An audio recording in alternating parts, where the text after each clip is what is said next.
Bellingham, à son tour, en danger à Madrid? La fin de l'année 2025 s'annonce tumultueuse pour le Real Madrid. Alors que Jude Bellingham, qui avait émergé comme une étoile montante, il semble perdre de son éclat.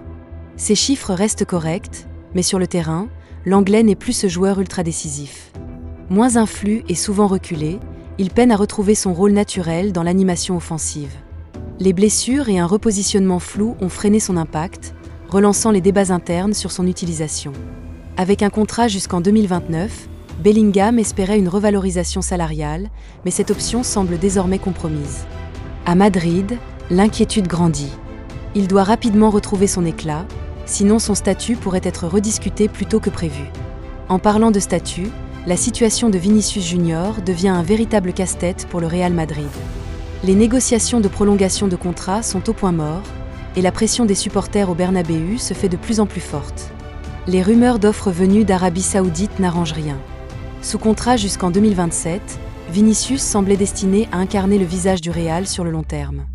Mais les discussions stagnent, et même si son clan a revu ses exigences salariales, le désaccord persiste.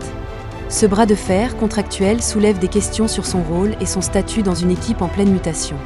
Transitionnons vers le FC Barcelone, qui prépare un coup discret en Liga.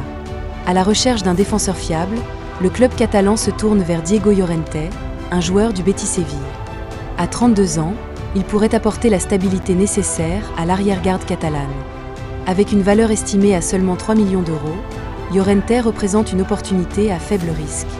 Peu utilisé cette saison, il pourrait néanmoins devenir une solution immédiate pour le Barça, qui cherche à renforcer sa défense. Enfin, le PSG ne reste pas en reste et garde un œil sur la pépite anglaise Jérémy Monga. À seulement 16 ans, il impressionne déjà en Championship avec Leicester.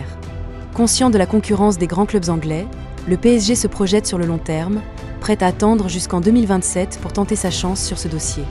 Alors que les transferts et les contrats se multiplient, une chose est sûre, le monde du football est en constante évolution. Restez à l'écoute pour suivre ces histoires captivantes et bien plus encore. Les terrains ne dorment jamais et nous non plus. C'était Club Soccer 6. Abonnez-vous pour plus de vidéos foot.